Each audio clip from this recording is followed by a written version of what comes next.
El sermón de ayer, que trataba del tema de si se comía o no en el cielo, esencialmente pergeñó los elementos esenciales acerca de esta cuestión, que es muy legítima. Pero quedaban unos cuantos flecos, ya no de tanta importancia, que dije, más vale esto que lo tratemos en otro sermón para no alargar demasiado. Lo esencial ya está dicho, pero a veces los flecos, las añadiduras de la palabra de Dios a su misma palabra son tan interesantes.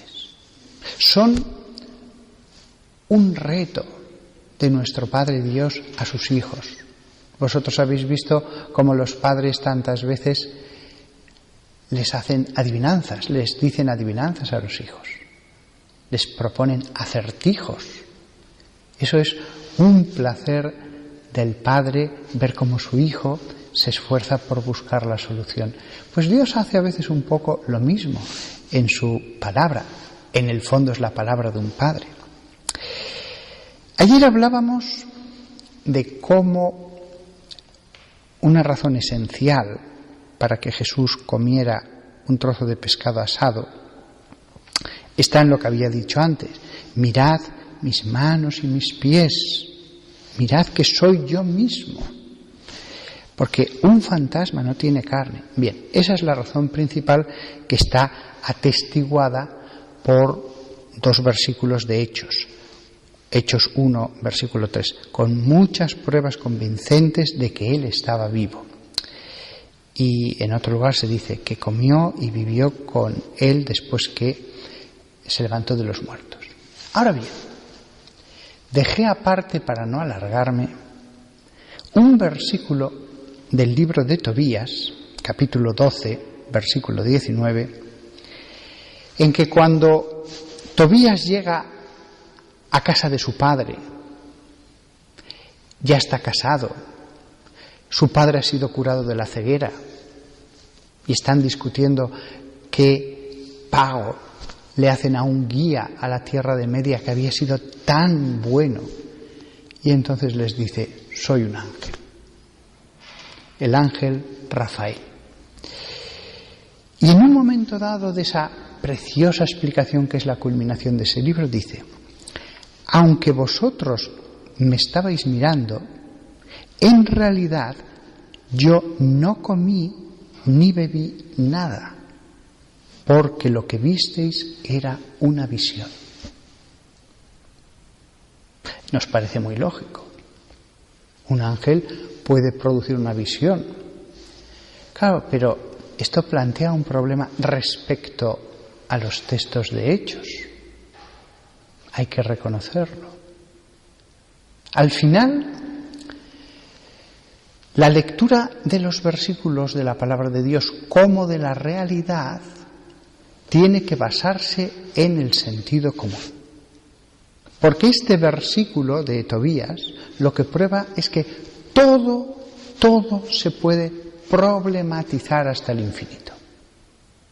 Al final tenemos que movernos en nuestra vida cotidiana y en la lectura de la palabra de Dios por el sentido común, por lo razonable. Si nos ponemos a problematizarlo todo, nunca vamos a salir de esos laberintos. Nunca. Este versículo es la prueba.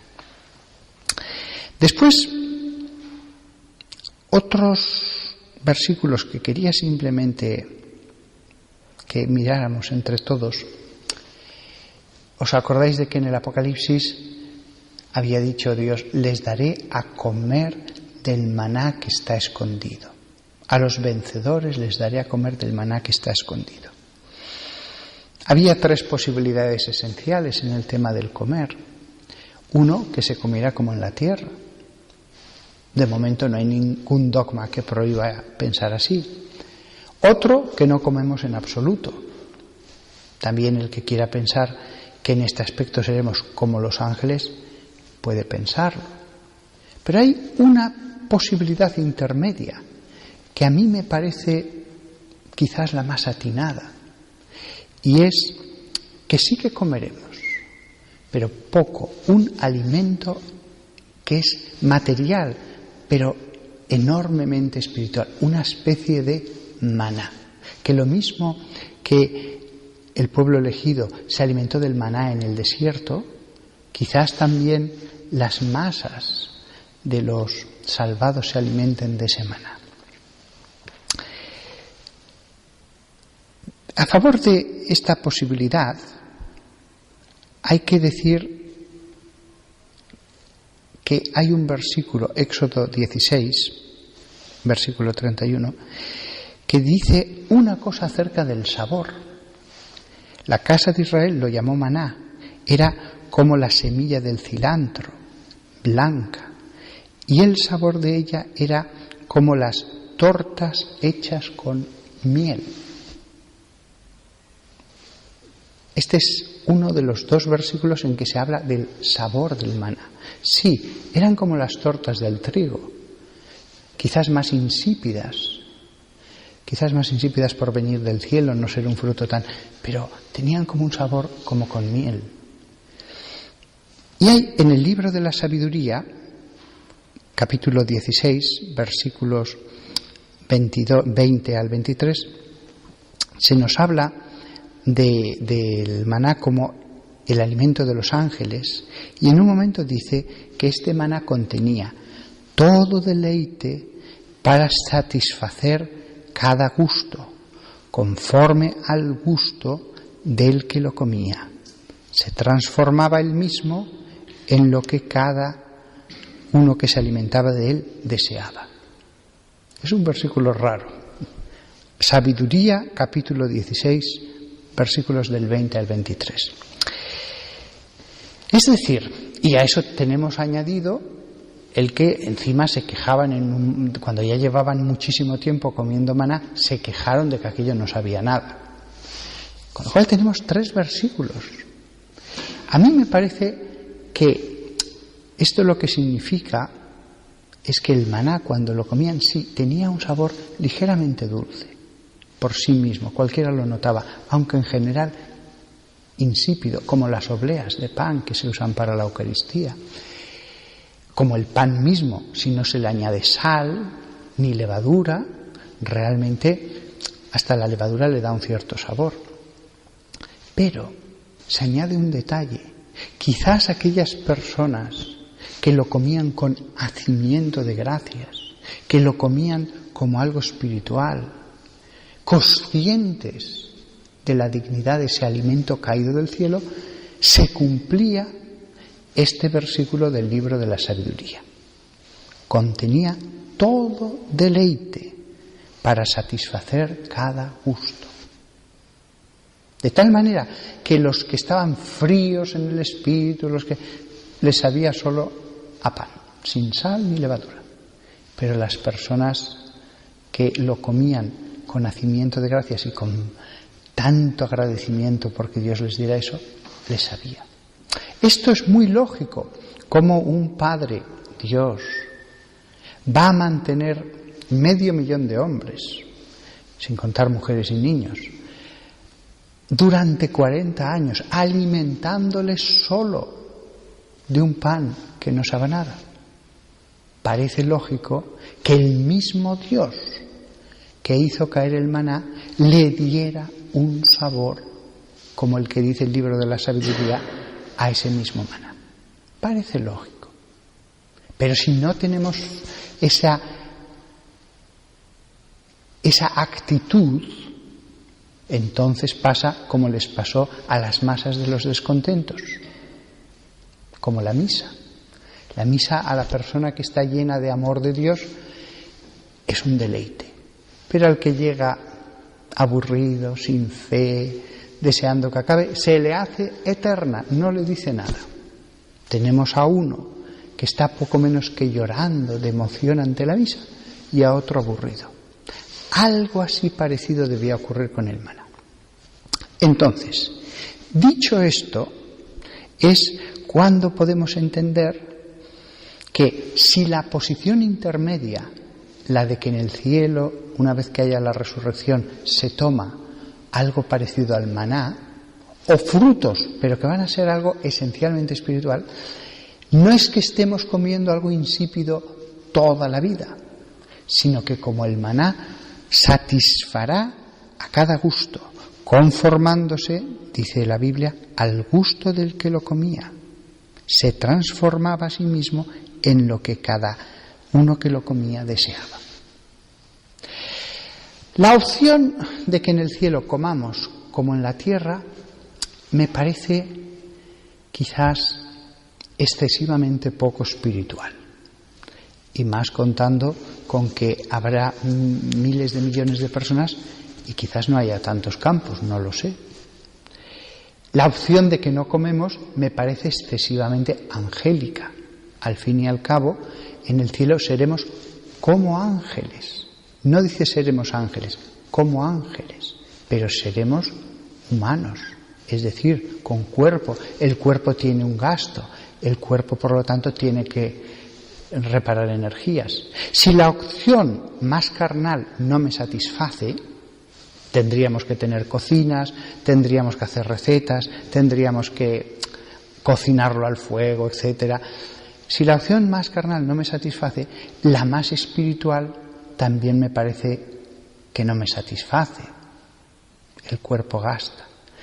Me parece que la opción por la que yo me inclinaría sería la intermedia, la de que sí, tendremos un alimento como el maná, o quizás frutos como los que tenían Adán y Eva en el paraíso, y allí entraría el árbol de la vida que ve San Juan al final del libro del Apocalipsis.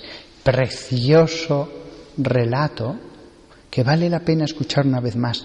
El final de la Biblia, el final precioso que culmina todas las historias de la Biblia. Entonces el ángel me mostró el río del agua de la vida, brillante como el cristal, que fluía desde el trono de Dios y del Cordero. A través de la mitad de la calle de la ciudad, se refiere a la Jerusalén celeste, y en cada lado del río estaba el árbol de la vida, produciendo 12 frutos, produciendo su fruto cada mes, y las hojas del árbol eran para sanar a las naciones. Claro, pero aquí, de nuevo, el Dios que nos pone acertijos, nuestro Padre, que estimula nuestra inteligencia, dice que el árbol de la vida estaba en mitad de la calle central de la Jerusalén celeste y a cada lado del río. ¿Cómo es posible esto? Entonces da la sensación de que este árbol de la vida no es un árbol material, porque no puede estar en esos 3 lugares a la vez. Si es material, realmente diría que está en mitad del árbol de la vida, del río que emana del trono, pero no diría que está en ambos lados. Al decir esto, lo que está diciendo es: Jesucristo está en medio de la Jerusalén celeste, está en medio del río de la vida. Es un misterio. Aquí, después de haber dado vueltas como hijos obedientes a Dios, que estamos atendiendo a su palabra y obedeciendo el mandato de escucharla, y escucharla significa pensarla, tenemos al final, después de todo, y con esto concluyo, tenemos al final que reconocer que aquí Dios ha puesto un velo. Ni siquiera estamos seguros si este árbol de la vida es material. Desde luego, este árbol de la vida, plantado justo al final, es algo espiritual, porque no puede estar en 3 lugares tan distintos, tan imposibles a la vez. A lo mejor habrá un árbol de la vida material en algún lado de esos nuevos cielos y una nueva tierra, pero este árbol de la vida nos explica algo espiritual. ¿Son espirituales, por lo tanto, sus 12 frutos? Si el árbol es espiritual, sus frutos también. Una cosa está segura después de todo lo que he dicho. Lo que será nuestro alimento de este árbol de la vida, que es espiritual, el descrito, serán sus frutos. Los frutos distintos, cada mes es distinto, que provendrán de nuestro Señor Jesucristo. Nuestro Señor Jesucristo será nuestro alimento espiritual. Quizás el maná, un maná que baje de Dios Padre directamente, será nuestro alimento corporal. Pero estos frutos serán espirituales. Solo produce 12 además, al año, solo 12. Con lo cual, ¡qué preciosidad! Si nos salvamos, todos los que se salven, nos alimentaremos directamente de Jesucristo. Ya no estaréis escuchando las palabras de un pobre sacerdote o lo que sea, no. Directamente de Jesucristo. Todas las naciones serán alimentadas no de su mano, de Él mismo, de lo que surge de Él y que se transforma en fruto, pero no siempre el mismo fruto, distinto. Y las hojas, también misterioso, de Cristo todo será alimento para nosotros, hasta lo que aquí nos parece que no puede serlo. Misterios. La Biblia acaba con este misterio. Me alegro de que haya surgido este asunto para que podamos, en un sermón, sumergirnos en el misterio en el que acaba la palabra de Dios. Después de tantas cosas que se nos han dicho, este misterio. Que todos nosotros anhelemos, deseemos con todo nuestro corazón estar algún día entre los santos alimentándonos directamente de Jesucristo.